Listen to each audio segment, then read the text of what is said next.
Hello everyone, I am Ashwin and welcome to Behind the Plate. Today I am speaking with Shiva Nathan, the owner of Benne Bhavan, a place rooted in South Indian flavors.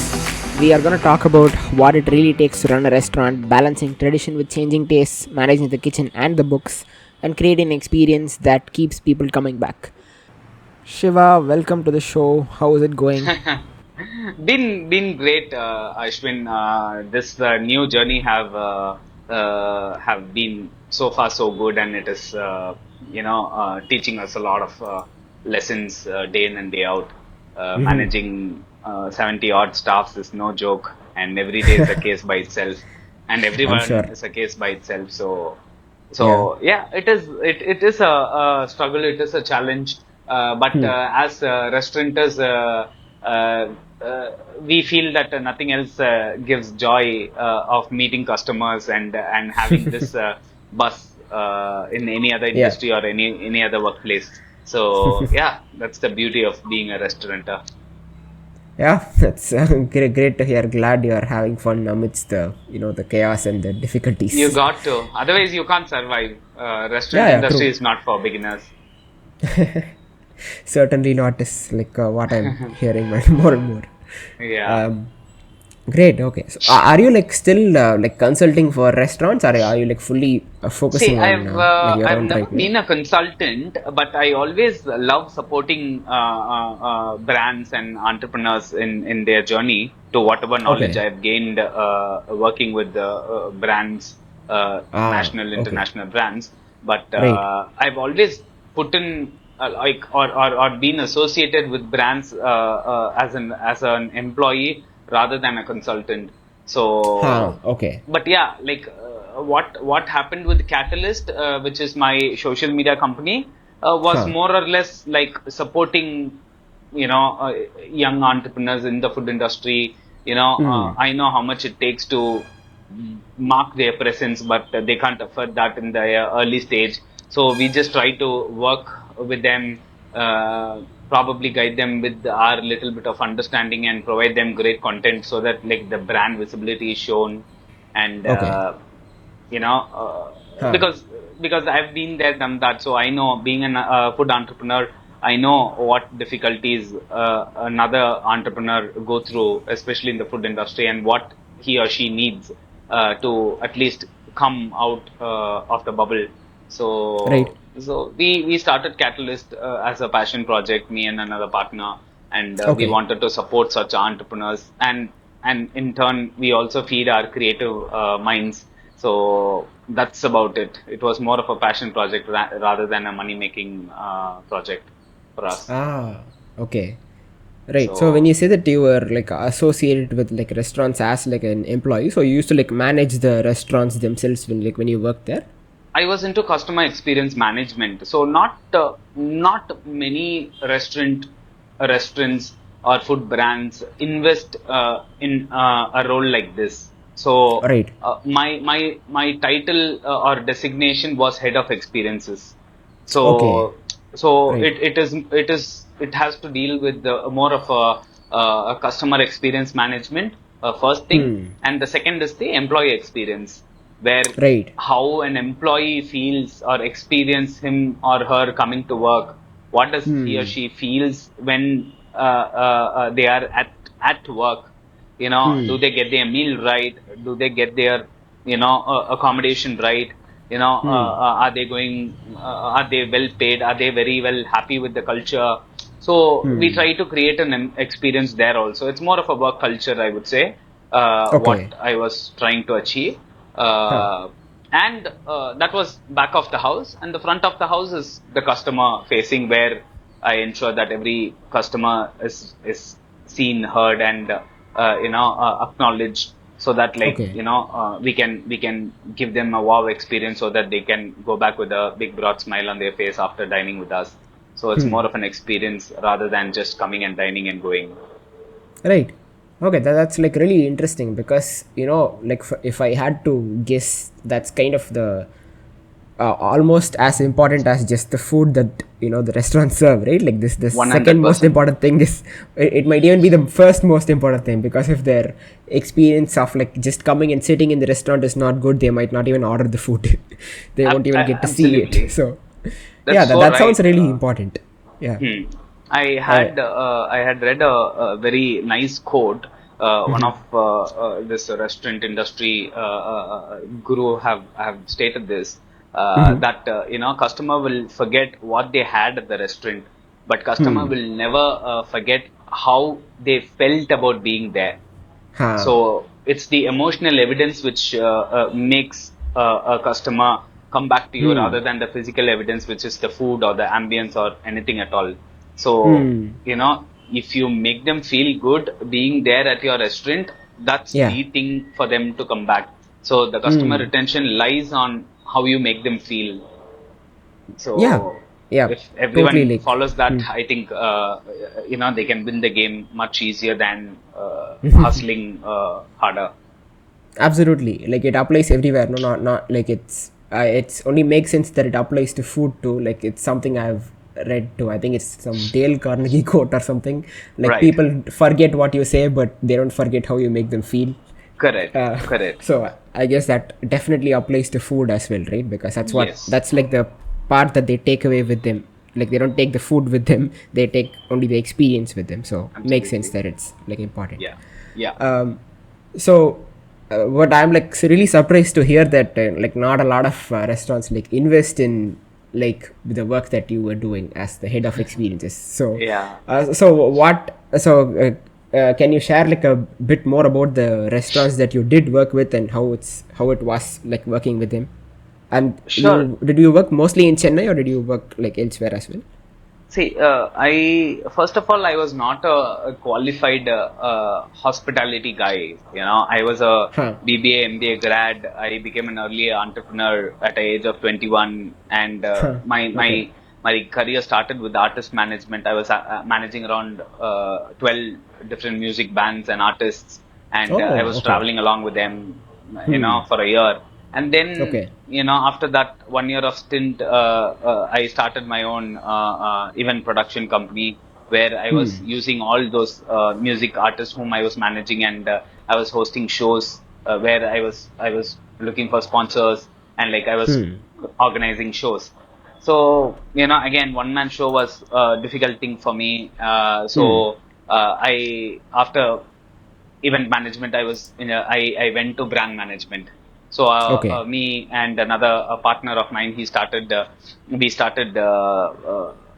brand management company, and Okay. we ran it for almost 7 years successfully. We Oh, worked with okay. some of the mega Tamil production houses. We worked with Hmm. some of the big directors, and which were starring mega actors and all that. So we Hmm. used to do movie publicity designs. So, Okay. that, and also we were working with a lot of corporates. So Right. that all gained us a lot of knowledge in terms of how to deal with people, because day in and day out we work with characters, cases, people, so that is what essentially the entire life, though I say artist management, though I say event management, though I say brand management, we were essentially trying to sell our artists or ideas or our designs. So I Hmm. was purely a sales guy.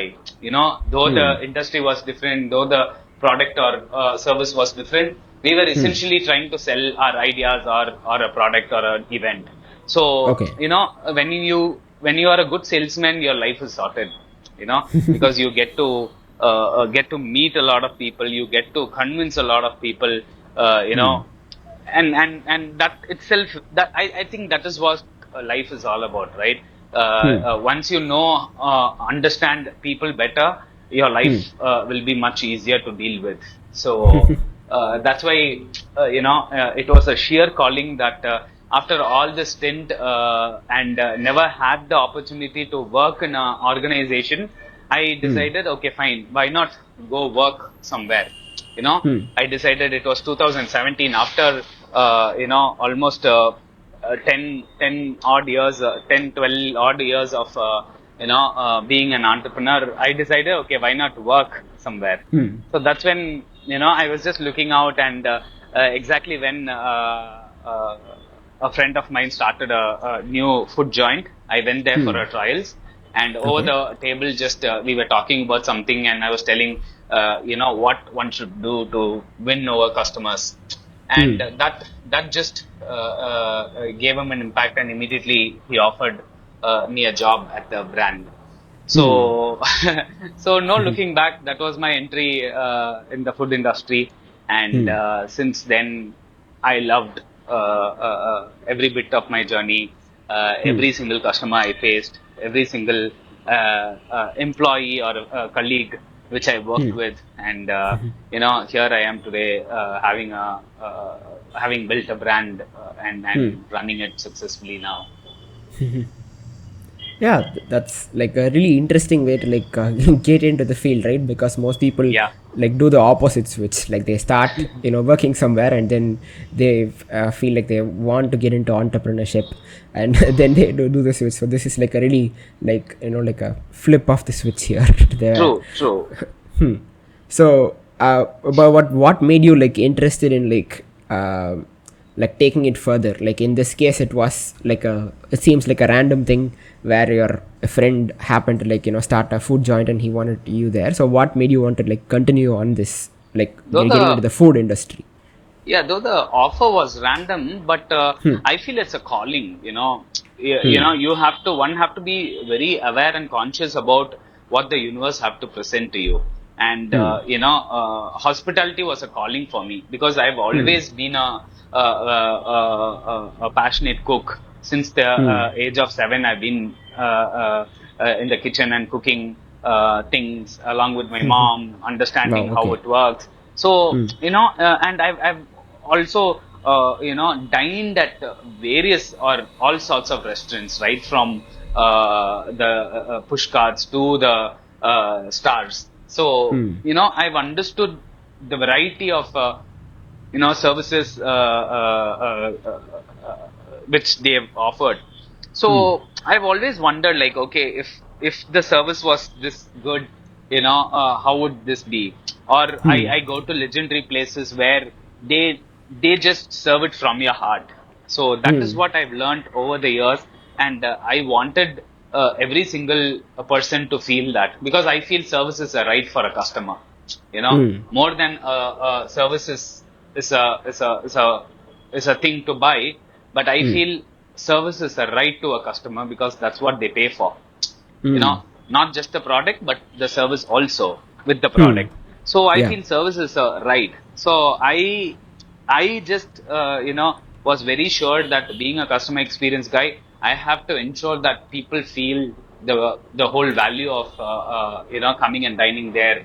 They should feel that paisa vasul mentality there. No, it's for real. Like you and me also, even you pay a rupee for a chocolate, you should feel the happiness of having that.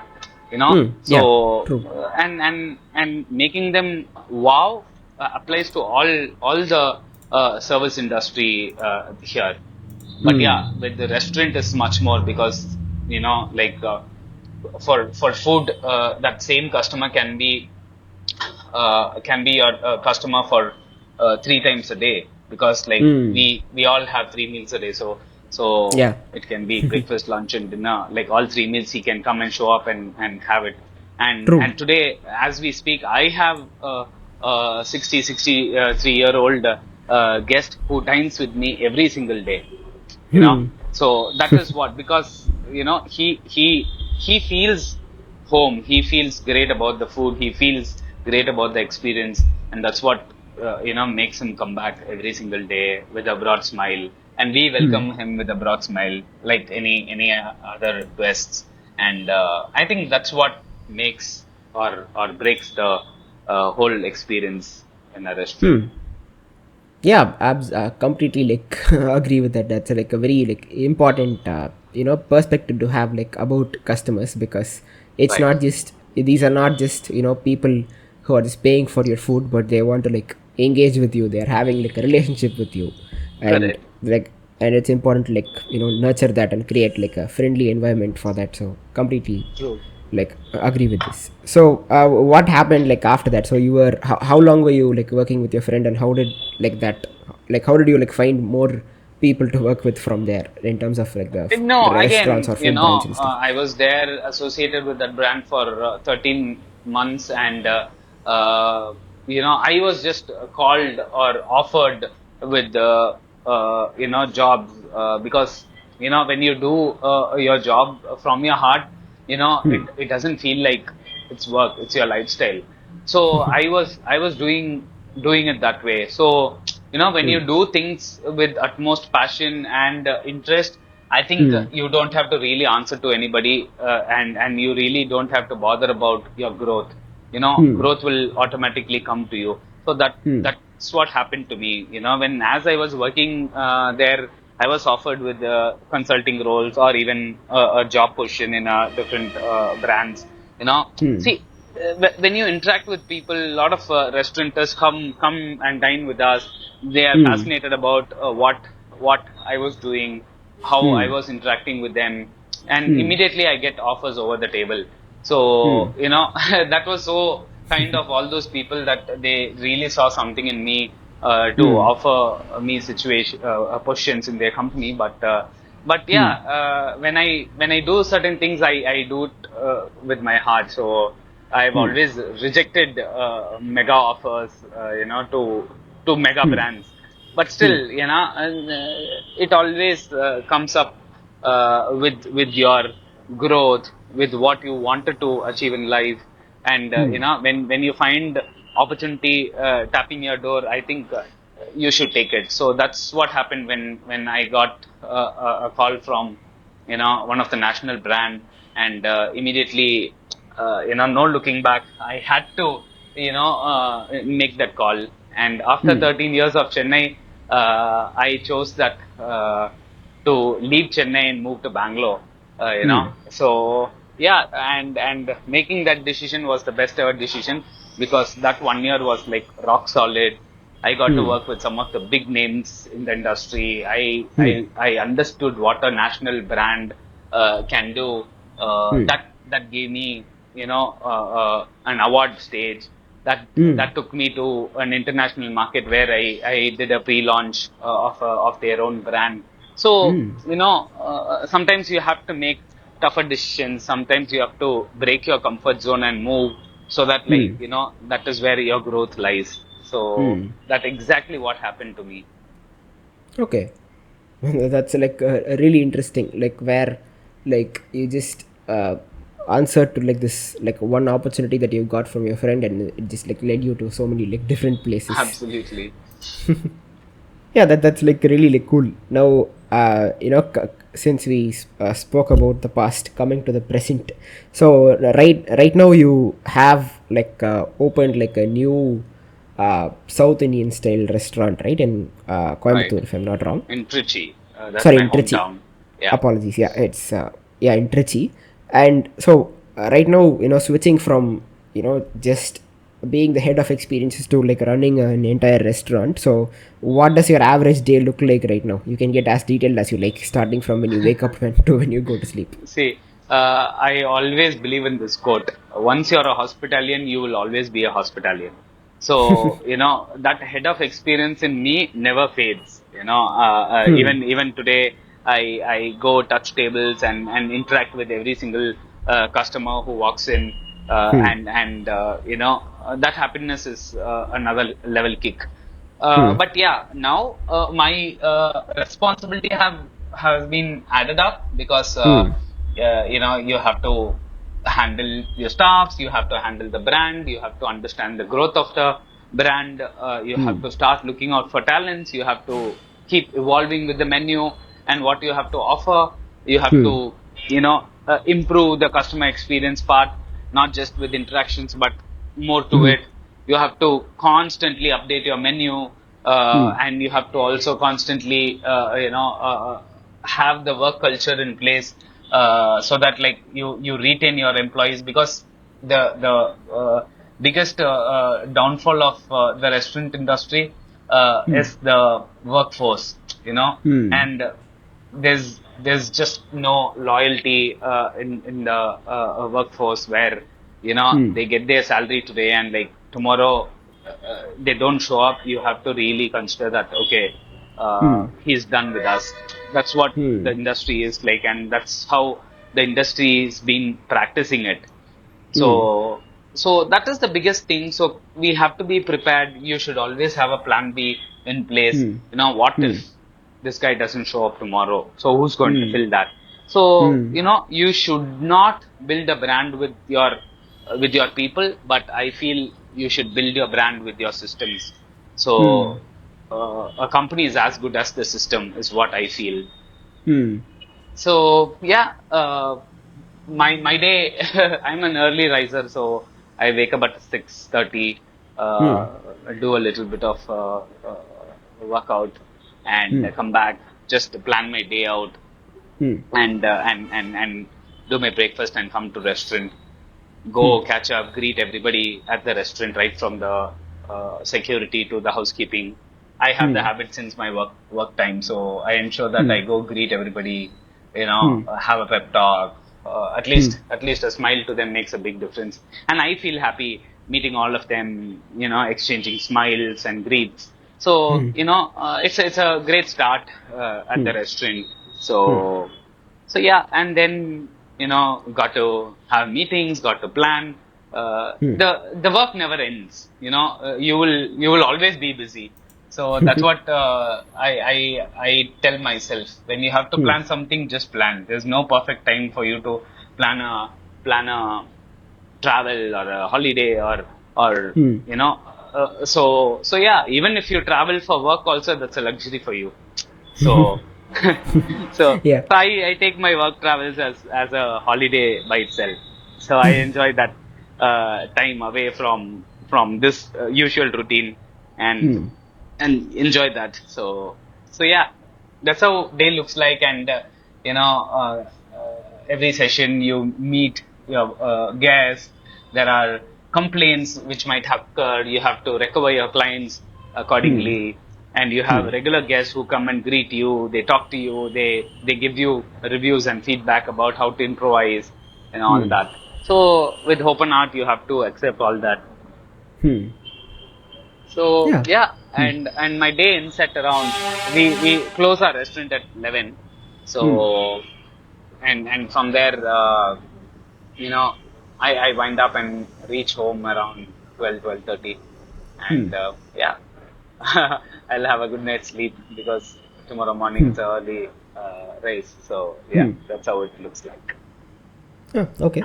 That's sounds like it's like I guess you described like an average day, but I'm sure it like like every new day is like you'll have to deal with a new curveball because since you're like managing like a business like a restaurant, like I'm sure you have like to manage like so many different systems, not just Absolutely. in terms of the customer, not just the front end but also the back end, whether it be the kitchen or the business side of things or the marketing, or there's like so many things to pay attention Everything, even as smallest of your wash basin tap does not work, you have to deal with. You should create that system that, okay, when your tap does not work, who's the person to call?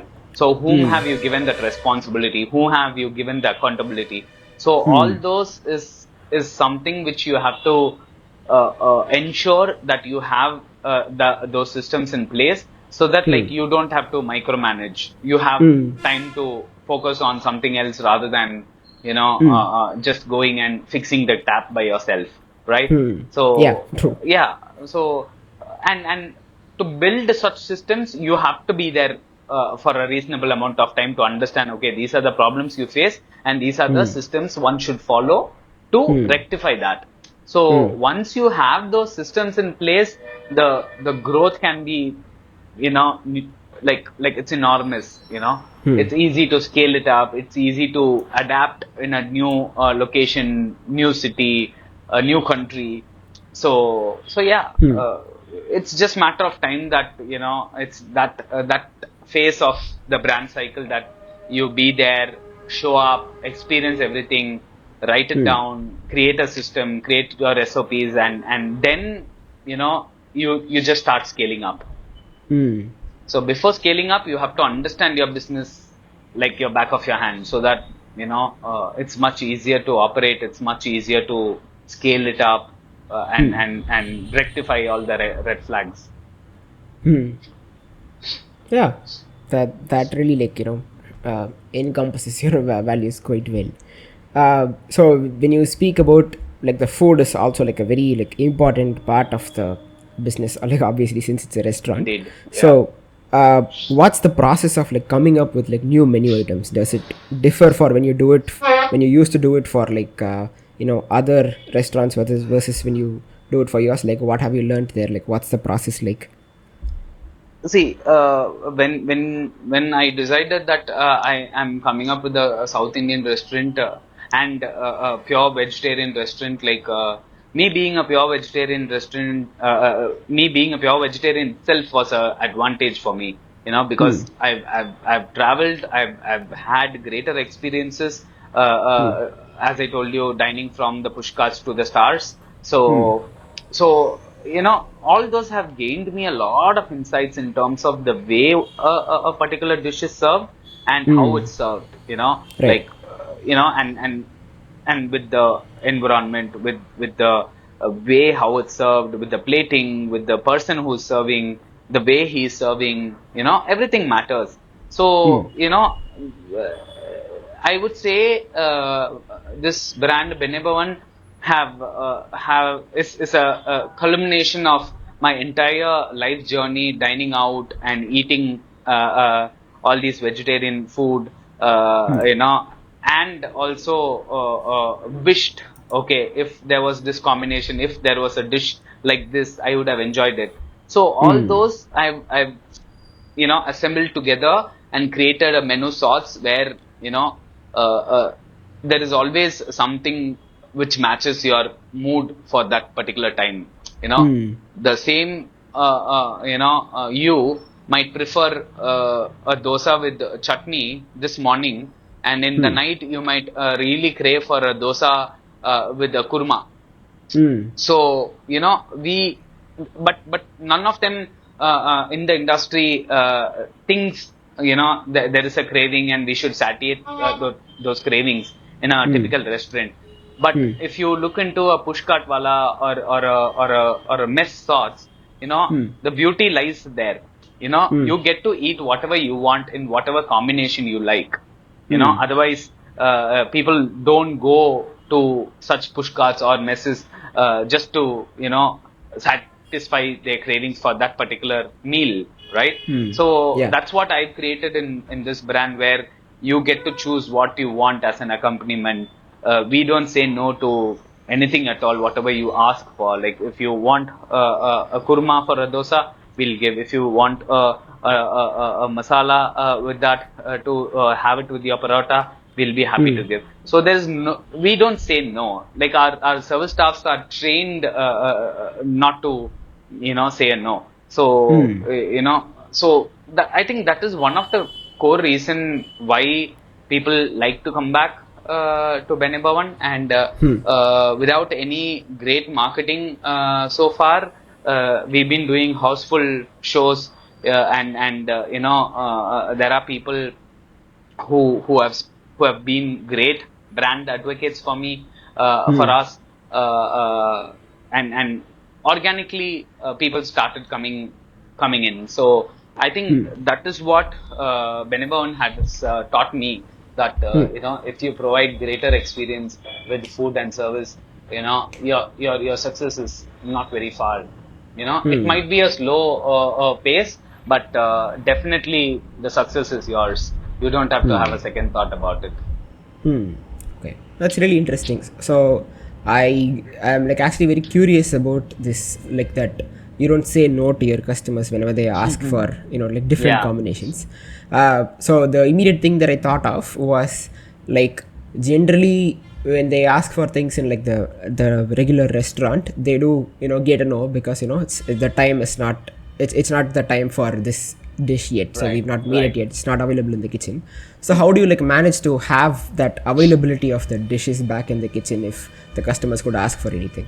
See that again, like it has to be in your communication. Like your communication can be with signboards at the restaurant, or your Hmm. menu card should have clear mention of time about a particular dish availability. Hmm. So when you are very clear about it, and though the guest wouldn't see the menu and Hmm. ask for it, we can always say, sorry sir, Hmm. that dish is not available Hmm. at the moment, because Hmm. it will be available from a stipulated time what's mentioned on the menu. Hmm. So and again, customers are in a way very fair, and there are a lot of customers who are really unfair and get pissed about it. But yeah, the industry is such that you have to deal with all sorts. Hmm. So I don't think that's a pinch for us, because it's a Hmm. part and parcel of the whole journey itself. Hmm. So people understand. Most of the people understand. So we don't complain Hmm. about them being pissed about it, or something of that sort. Hmm. No, no, no. I get that part. I meant like when you said like when people come to like satisfy their like craving and Hmm. like you want to like offer them that. I'm asking like how do you like manage that, because you said that that's normally like a difficult thing to offer for other restaurants. So what exactly like do you do It's differently to make that possible? See, anything which is available is what we are going to offer.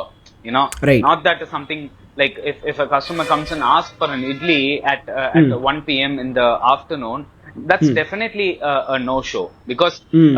idli is not a dish which everybody craves for at a afternoon. Hmm.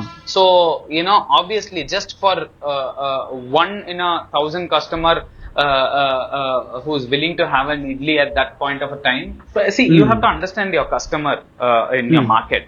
Yeah. If the same thing, if I say no, idli is not available in a market like Bangalore, people take Hmm. offense, right? Hmm. So because Yeah. there the market is completely different. People are so used to having hot steaming idli in the middle of the day. But Hmm. here in especially, I think it applies to the entire state, Tamil Nadu, where Hmm. none of the restaurant looks at people coming and having in a hot idli. Hmm. I think there's only one brand which serves idli throughout, but I don't Hmm. know how many idlis they would even sell, in the Hmm. afternoon. And that is one of the reason why they came up with the other lunch options than Hmm. where they started. So yeah, like you have to understand your audience, you have to understand your market, and you have Hmm. to build the menu that way. Hmm. Okay. Makes sense. So you also, so you're saying that you offer like different things to your customers, but you also are like clear about communicating like what's available and what's not. You just like offer them like whatever is possible in that moment. Correct. Is Yeah, okay. yeah, that's what it is. And see, in a market like Trichy, where our restaurant is currently now, Hmm. you don't get dosa at any of the restaurant here in Trichy after Hmm. 11:30. But Right. we offer dosas throughout the day. Okay. That itself is Ha. a new offering for the market. Right. Though the Okay. market is not used to it, probably Hmm. they got used to not getting dosas in the afternoon. So Hmm. my thing is, like, if not idli, we should have dosas across any which ways, because I have somebody who's at the tawa for the paratas and the chapatis, which are people are used to eating. Hmm. So I thought, like, okay, why not add dosas also, offer people? But Hmm. to my surprise, I have a separate fan base where people just come for my rava dosas and onion uttapams for having it in the lunchtime. So Huh. even I Okay. was I was so motivated, so delighted to understand, or see the report that we have sold a lot of rava dosas and the uttapams in the Hmm. afternoon. So that really definitely motivates us, and probably, if communicated well and more, I think we can sell even more dosas than what we are doing at the moment in the Hmm. afternoon. Okay, that's like really interesting. So Right. So my next question is like exactly about that. So you said that it's the problem is not exactly with the offering, but the way that you communicate it to your Correct. customers, no? And you Yeah. said that people are like just used to not getting dosas at that time, for example. Right. Right. And so how exactly do you like communicate that to your customers? Like if See someone new is again. coming in and they don't know that you offer that, so how do you like let them know that it's available? That's what it's all about interaction. It's all about your service team being very interested in talking to your guest and telling them those are available at the moment. See, Right. when they know that dosa is available, even if they have come with the mindset of having a fried rice that afternoon, probably tomorrow when they crave for a dosa at afternoon, they're going to show up at our place. So, whether you're making them order at that moment, it doesn't matter. But you Right. ensure that you communicate it, you interact Right. with your audience, and probably place place prominent signboards which says like those are available all day, or your signature items across. That plays a vital role, in making or creating a demand for a particular Right. product or a particular category of product. Okay. So yeah, that's what I was curious about. Like, what is it that you do to like do that? So you use signboards and like you also like instruct your like waiters and stuff to like let the people know that it's like available at all Yes, times. Okay. correct. Oh, okay. That's very interesting. So, when it comes to like all your foods, like how do you like approach the presentation of your food? Can you like walk us through your process from conception to execution? See, here in terms of see, we are not a specialty restaurant. Like we are just yet another South Indian restaurant which serves your classic South Indian dishes, some North Indian curries, and tandoor items like naan and the Indian breads, plus the Indo-Chinese. So we can't invest or we can't put so much of effort in terms of the way how it's presented like any other specialty or exclusive restaurants. So we invest only on our cutleries and crockeries, where how it's served rather than the presentation itself.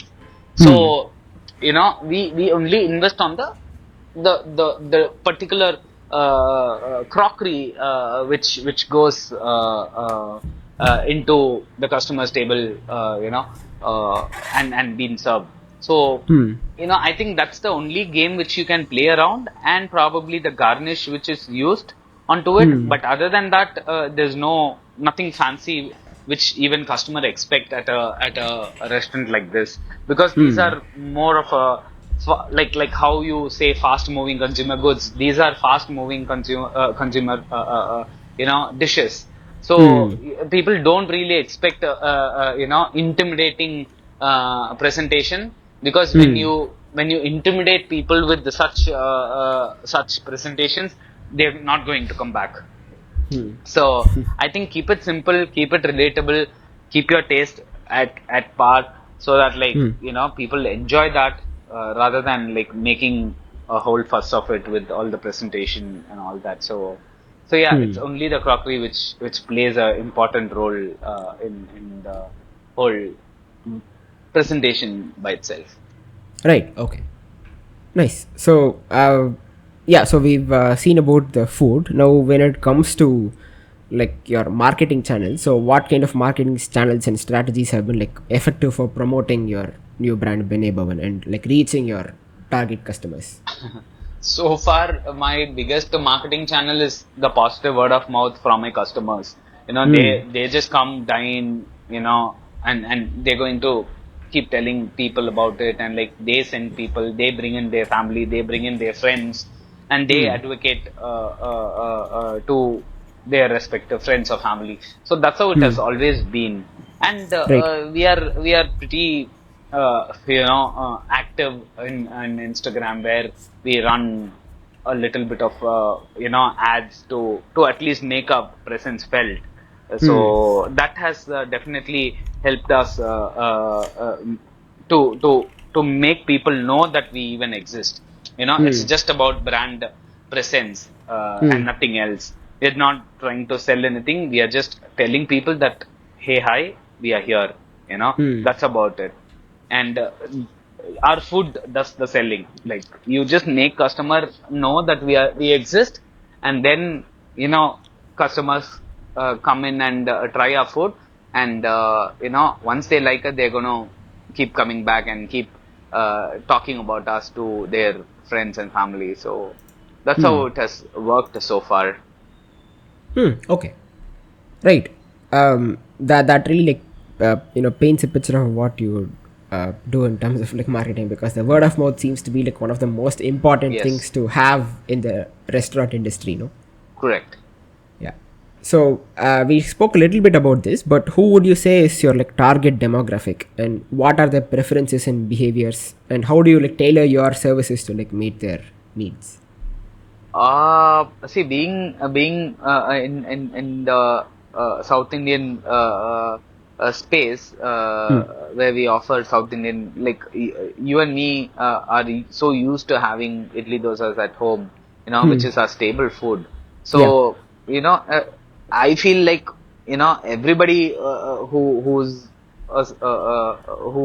enjoys a typical staple food will be our target.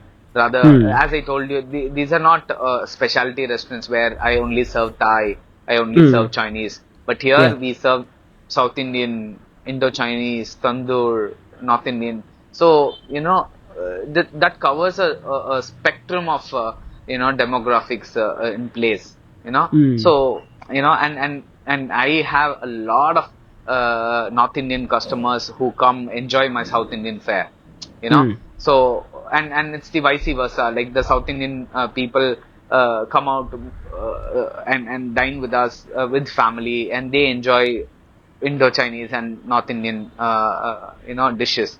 So the beauty lies in you offering a plethora of choice, so that you attract a varied set of guests from different demographics, and seeing them enjoy is another different happiness by itself. So yeah. Okay. Like that really paints a picture of like what kind of people you're targeting to be your customers, and you're very specific about the kind of people that come in, and you're very specific about how you're gonna please them and like meet their like needs, what they Yeah. come looking for. So speaking of that, so can you like share any like memorable interactions with your customers since you like started the restaurant? So no, I think every day we make memories. Like people come, appreciate it. They talk, they ask about my story, how I created this whole brand, how I created this entire space. And I take pride in and telling how we even planned this whole brand, how we came up with the idea of such an ambience, so and people come up with the choices like what was that particular chutney was, because we have this interesting stuff that we serve three different types of chutneys for anything South Indian from the menu. So it's always the third chutney which is unique every single day. Oh, We okay. serve a vegetable based chutney every single day. So when they know that that chutney is like made out of cabbage, or made out of beetroot, or capsicum, so people get excited. People feel like, wow, they put in so much of effort, add a particular vegetable to make it into a chutney and serve it. That doesn't happen in a typical household every single day. But here, people come with that expectation that, okay, fine, today I'm put for surprise, and let's see what kind of a chutney is served today.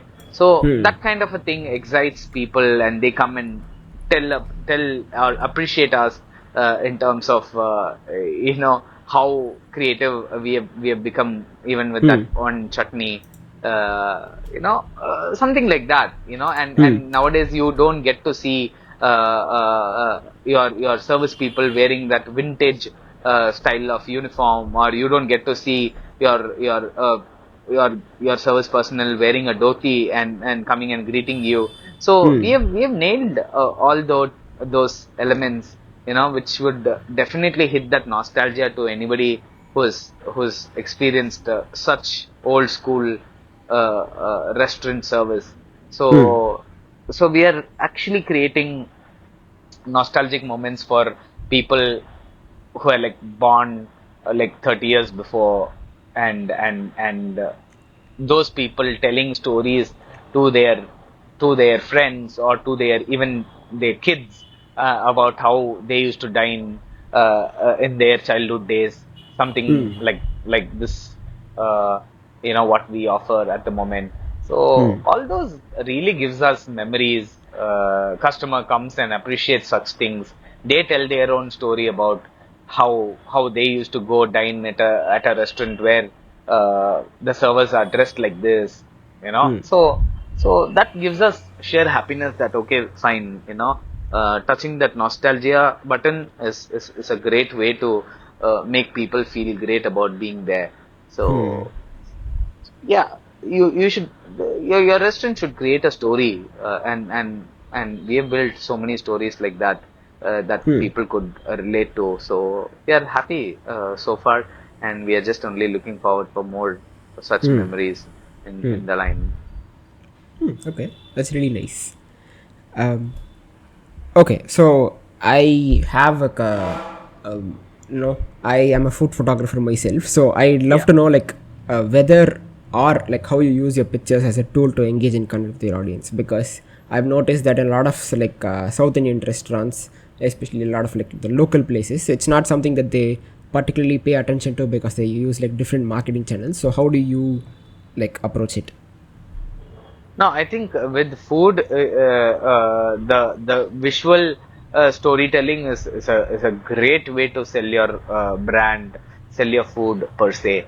So food photography, with the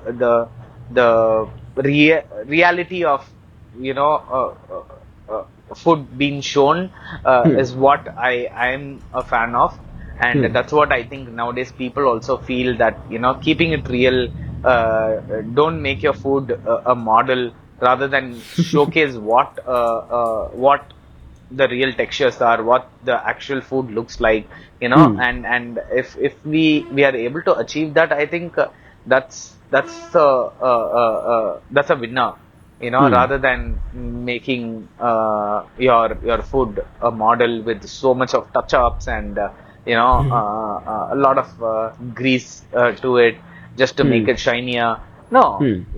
I feel, definitely the visual storytelling matters a lot with Hmm. food, but with that, keeping it real is the only way which will win hearts of your guests, or your Hmm. or your target audience, rather Hmm. than trying to showcase your creativity in terms of what we can do to that particular food.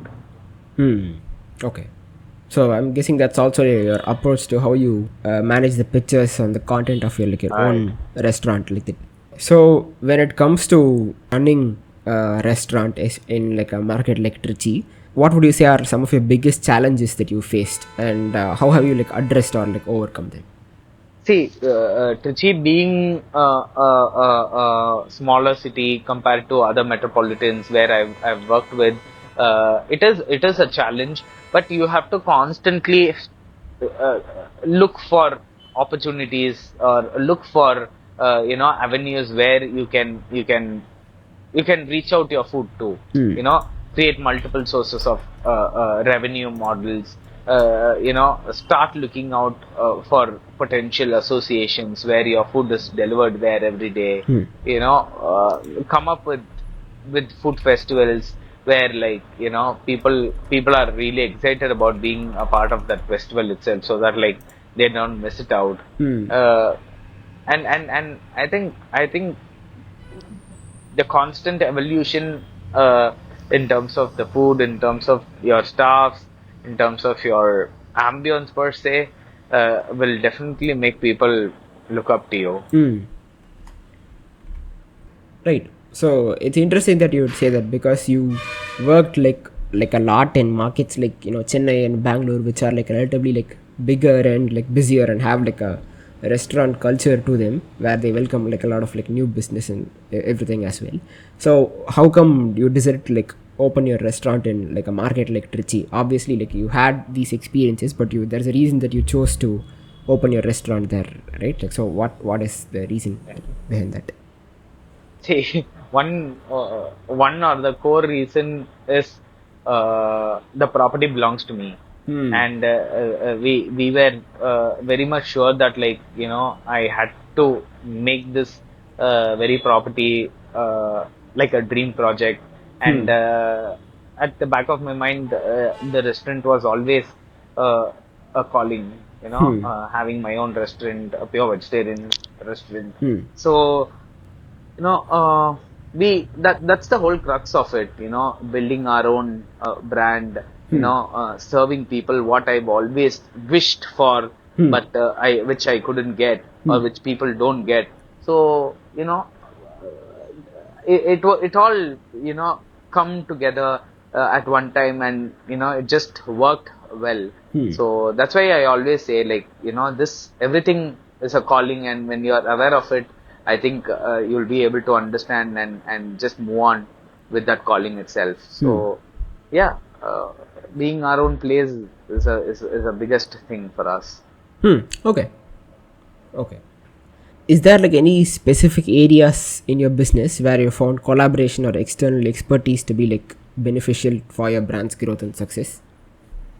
See, being in the era of social media influencers and bloggers, I think those people play a major role, major impact in reaching out your brand to the general public. Hmm.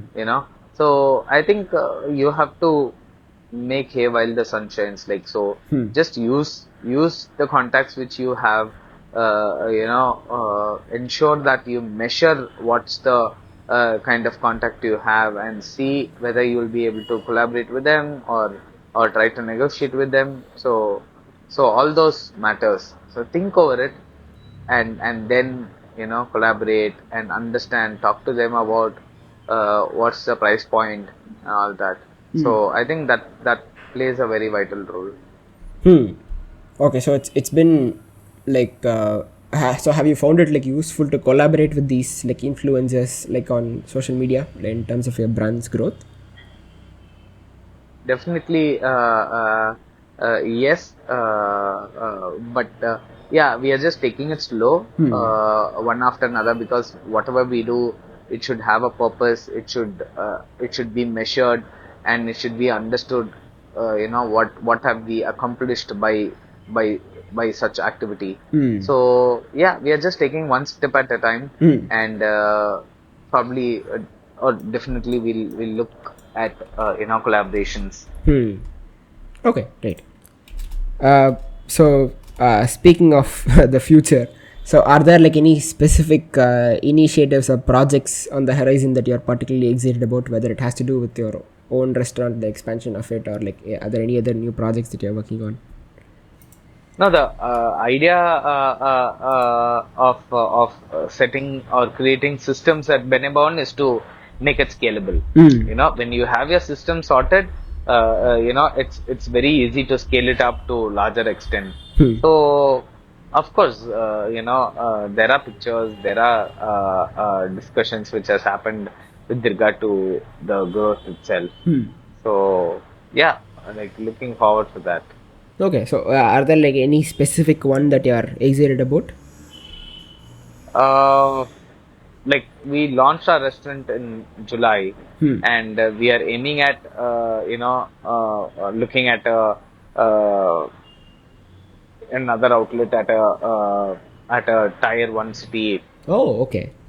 Very nice. end of 14 months from the launch date. So that's Okay. what we are aiming to. Huh. So, and let's hope that we'll be there very soon. Hmm. Okay. I wish you all the luck with that. I hope you do get to Really into appreciate that it. here. Okay. Right, that this was like a very very like insightful conversation, Shiva. Thank you so much for making time for this. Likewise.